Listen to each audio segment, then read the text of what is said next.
Hello po sa inyong lahat. Isang magandang umaga po sa inyong lahat. Good morning po. Ngayon po ay 27 ng Agosto 2026 anyo at ang oras po ngayon dito sa Los Angeles, California ay alas 6:20 ng umaga. Alas 6:20 ng umaga. Araw po ngayon ng Huwebes. At nais ko po mag-vlog mga kababayan, mga binamahal, patungkol po dito sa paggamit ng alias.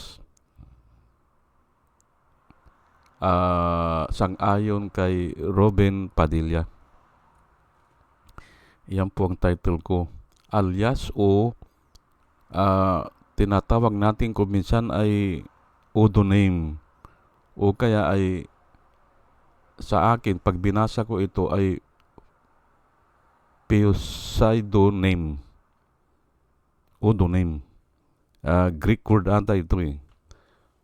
Sa atin ay tinatawag natin alias. Opo. Ngayon ay sabi niya kahit na mga bayani gumagamit ng mga alias. Ay oo nga. Wala namang problema dyan sa paggamit ng alias. Wala po. At sa kasaysayan po ng mundo, hindi natin alam saan nag-umpisa yan. Pero noon pa yan sa Biblia. Noon pa yan. Pero talakay muna natin, ano ba itong alias? Ang alias po o pagbabago ng pangalan o tawag o palayaw, ang natin yan, palayaw sa atin ay ginagawa yan dahil mayroong confidence, o may intimacy, o may tiwala. Opo, ginagawa po yan at may layunin yan, depende na yan sa layunin. Halimbawa, magkaibigan, hindi ba? O grupo ng secret society, nagtatag kayo ng secret society o magkakaibigan kayo, ayaw nyong ipaalam sino kayo, o iba-iba ang tawagan nyo, hindi yung tunay na pangalan, pero nagkakaintindihan kayo. Yun nga kailangan mayroong intimacy Kahit na sa mag-asawa po, kung minsan nagtataka ako bakit iba ang tawag ng mag-asawa kasi nga gumagamit sila ng panibagong tawag. Hindi ba? Ay yung nanay ko at saka tatay ko, ang tawag nila Lee. Yung para darling yun o Ling. Senior kat yung darling, ginawang Ling. Pero madalas kong naririnig Lee ang tawag nila sa isa't isa. Pero ang tagal ko nakuha bago ko nalaman na darling pala yun. Ganun po yan Hindi po bawal yan o hindi masama. Depende na lang kung saan mo gagamitin. Ay ito si Robin Hood Padilla, bubo ito Bakit niya dadalhin ang usapan dyan sa ganyan? O kaya yung attorney na nag-advise sa kanya, bubo. Ay oo nga, gumagamit ka ng alias. At nanggaling pa yan sa Diyos. Hindi ba? Nanggaling po yan sa Diyos. Ito ibibigay ko dito sa Biblia, marami rin. Example lang po, si Abram, ang dati niyang pangalan ay Abram. Ginawa ng Diyos Abraham. Ayan po. Si Jacob, dating pangalan, ginawang Israel. Si Saul, yung Saint Paul na tinatawag natin. O si Paulo, o yung sumulat ng Biblia, pinakamaraming sinulat sa Biblia, siya si Paul. Si Saint Paul ang tawag natin. Ang pangalan niya ay Saul. Pero ginawa siya ng Panginoon na Paul. Wala pong problema, hindi ba? Ito naman si Simon, ang dati niyang pangalan ay Simon. Ginawa siya ni Jesus Christ na ikaw naman Petra, o ginawa siyang Petra o Pedro o malaking bato. O tinawag siyang malaking bato. Petrus ba o Petra? Hindi ko na alam, pero at sa ibabaw ng batong ito, sabi nga ay itatatag ko ang aking iglesia. O hindi ba? O ay ay ano bang naiisip ng mga attorney ni Kwan, ni Robin Hood Padilla? Ano bang iniisip nila? Hindi ko malaman bakit nila inilagay na si Ninoy Aquino ang alias daw na ginamit ay Marcial Bonifacio. Ay oo nga. Kasi nga ayaw niyang mamatay siya. Oh. Kasi hinuhuli siya Oh. Okay lang po 'yun. Pero hindi siya nagnakaw ng pira. Hindi confidential pan ang itinatago niya, kaya siya gumamit ng alias, hindi ba? Ayaw lang niya na mapatay siya. Oh. Ito naman si Jose Rizal, ang ginamit niya ay Dimasalang. Oh, pero maraming alias na ginamit yan. Depende sa kausap niya nga Oh. Depende sa kausap. Noong nag-aaral po ako ng Advanced ROTC, tinuruan kami dyan sa mga alias o paggamit ng alias o password. Gumamit ka kanya ng password, yung ang hirap i-spelling ng mga kalaban mo. Katulad ng panahon ng Hapon ay wala silang puro R sila yan R. Yung lab, ginagawa nilang rab, hindi ba? O gumamit ka kanya ng password mo na ang hilap nilang i-pronounce.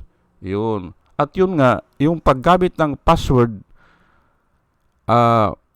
alam na nung dadatnan mo doon. Halimbawa, ako si Dimasalang. Ganun yan. Para makapasok ka doon sa kwan nila, doon sa kuta nila. Ganun lang po yan Hindi po masama yan.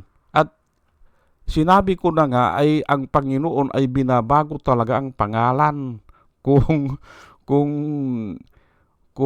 nagustuhan ka ng Panginoon. Opo. At ito po isishare ko sa inyo bago ko talakay niyang paano kabubuo itong mga attorney ni Rubin. Bakit yan ay mas lalo silang nadiin dyan pero ito muna sa Revelation 2:17. Chapter 2, verse 17. At marami po ito marami na ganito na nakasulat, pero ito na muna ang pinili ko. Patungkol dyan sa paggamit ng ibang pangalan. O bibigyan ka talaga ng ibang pangalan.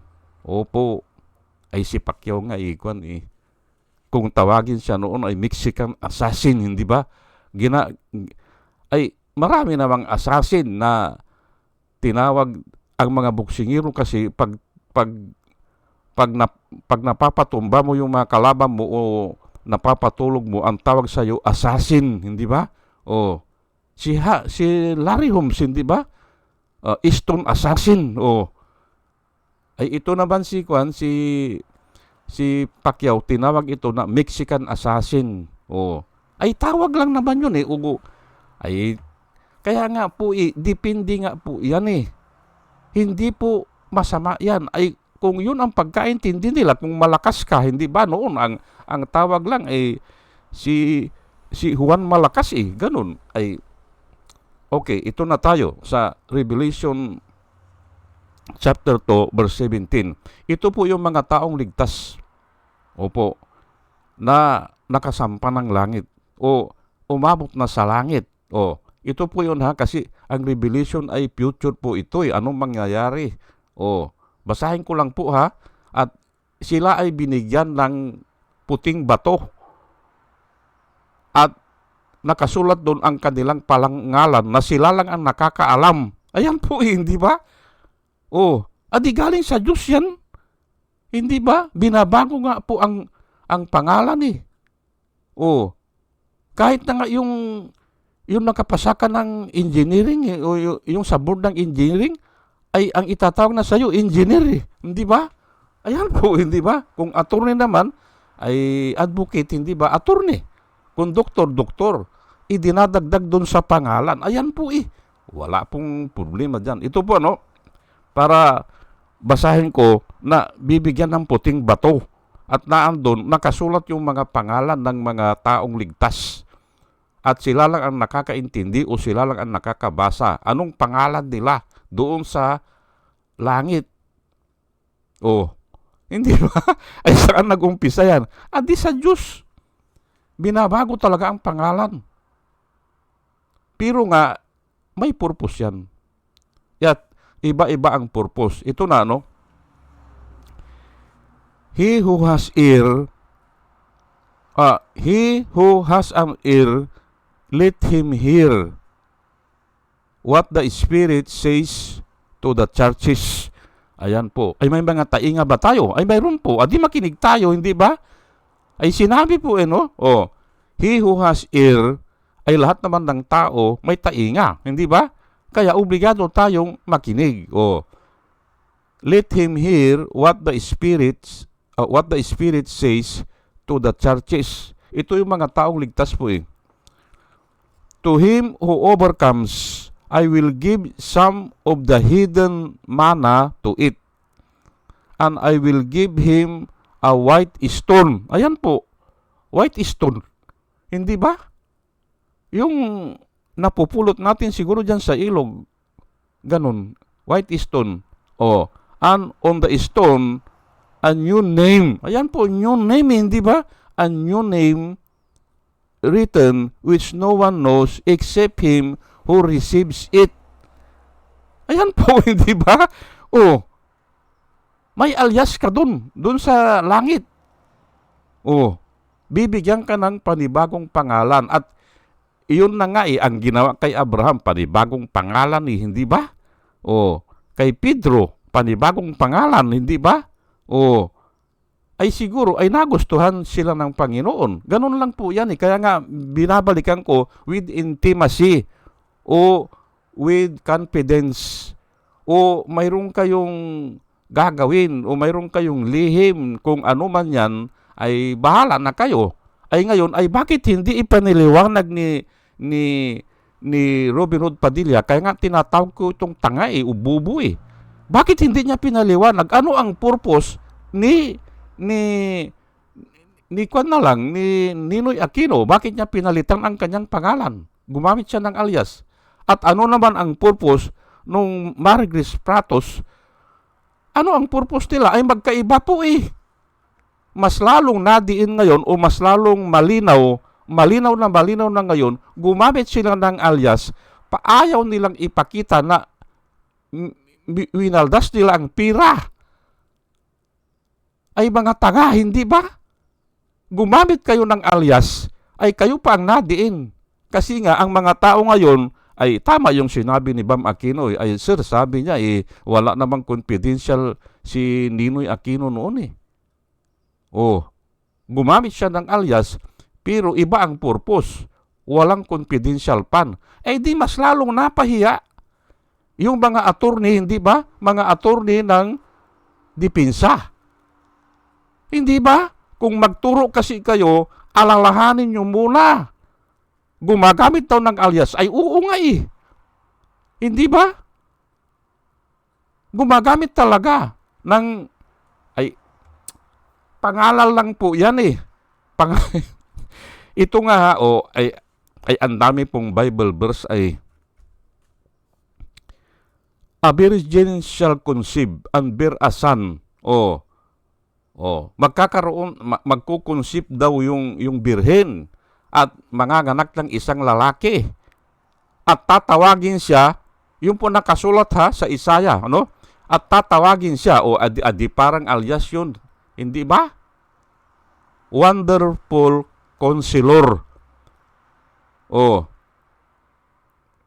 Ano pa? Yung walang hanggang Ama. Ano pa? Yung Mighty God eh. Tatawagin si Jesus Christ na Mighty God, walang hanggang Ama, Everlasting Father, at saka Wonderful Counselor, kamangha-manghang tagapayo, hindi ba? At saka yung Prince of Peace. 4 yun eh. Kung tatawagin sa kanya ay ito ang tawag, di parang pinapalitan na rin ang pangalang, ay sabagay, wala pang pangalang Jesus noon. Wala pa. Kasi yung Jesus ay ibinigay lang yan kay Jose sa panaginip. Tatawagin Jesus. Ganon din kay John the Baptist. Ang sabi ng Kwan ay ang pangalan niyan ay John. Ay si John the Baptist po, at ay yun nga naging pipi yung tatay niya si Zakaria ata yung naging pipi. Kasi nga ayaw niyang maniwala paano manganganak yung asawa ko, kanya na ang tanda na yan, sabi niya. Ay hindi, sabi nung anghel, manganganak yan, sabi. At tatawagin mo dyan. At dahil ayaw mong maniwala, gagawin kitang pipi, sabi ng Kwan naging pipi si Zakaria. Pero nung pinanganak na, ay tinanong siya, ay anong pangalan ng anak mo? Ay nakapagsalita siya. Ay binigyan nila ng lapis at saka papel. Isulat mo ang pangalan ng anak mo. Ay isinulat niya ang John. Ay sabi ng mga kamag-anak niya, ay wala tayong pangalan na John. Bakit John ang pangalan niyan? Ay sabi, ay doon siya nangatuwiran. Ay nakapagsalita siya. Ganun po Hindi ba? Ngayon ay ito mga Bariglis Piatos na ito, mga andilim na ito, bakit nila ginamit yan? Ay ang purpose niyan ay para itago, hindi ba, yung mga kawalanghiyaan nila. Hindi ba? Para hindi mahuli o para hindi matrace. Kaya ganyan. Kaya nga, bubo itong attorney ng mga dipinsa Bakit pinasalita nyo yan kay Robin Hood Padilla? Mas lalo kayong nadiin kasi nakita ng mga tao, ginagamit pala ang mga alias sa pagtatago ng krimen o pagtatago ng confidential fund para hindi matrace. Ay ayan na nga. Hindi ba? Kayo po, ano po ang masasabi nyo diyan sa ginawa ni Robin Hood Padilla? Na si Ninoy daw ang ginamit ay Marcial Bonifacio. At saka ito naman marami kasi yan Marami si Juan Luna ata taga-Ilog ang ginagamit. Pero marami pong alias yan. Depende sa taong kausap mo. Doon sa pagkakilala nila sa iyo. Ganun po yan. Bibigyan ka nila ng alias. Hindi ba? Kung matapang ka ay yun. Kasama yun sa alias.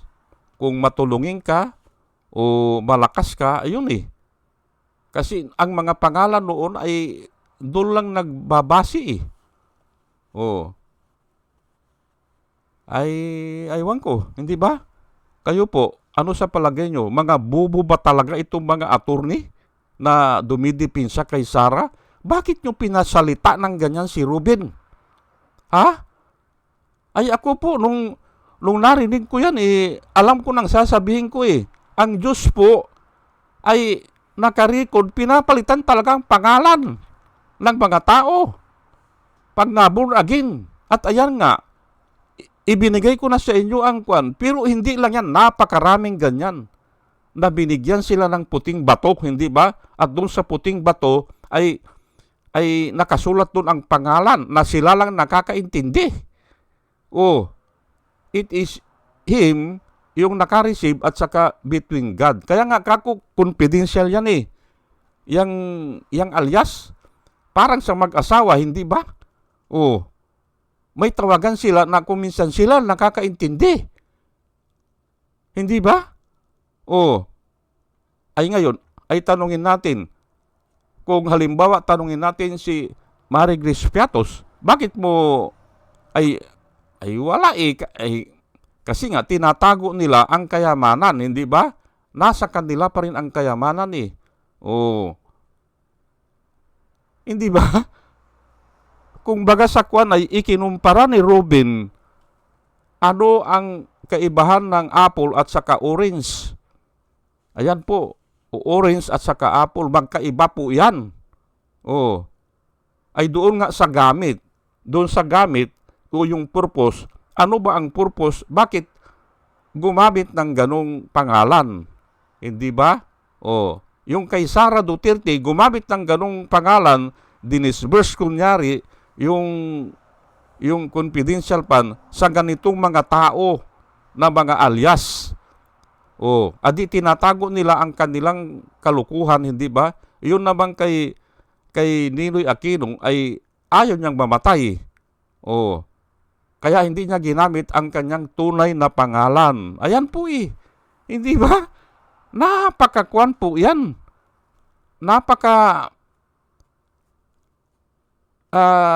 Andaling intindihin. Hindi ba?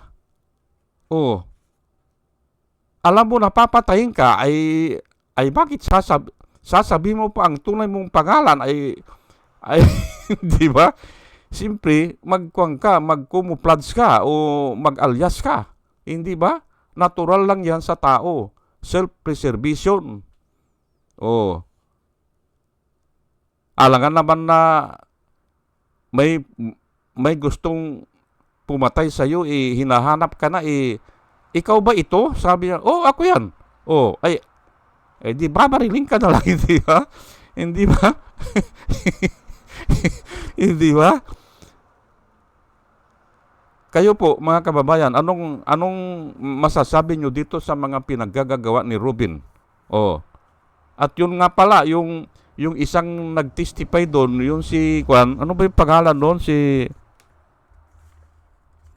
Ortonio, si Lemuel Ortonio. Ang balita ngayon, mayroong siyang Juan doon sa tainga. Aywan ko lang kung ano yun, speaker yun o ano. Hindi ba? Pero napansin ko po, malamang totoo na speaker yun na one way lang, one way. Ayun, nagsasalita doon sa kabila, naririnig niya doon. Pero hindi siya pwedeng magsalita kasi nga mahuhuli siya Nakikita ko po doon sa galaw ng mata niya, walang atensyon doon sa mga tao doon Yun po at siguro yan ang tatalakayin ko yan bukas.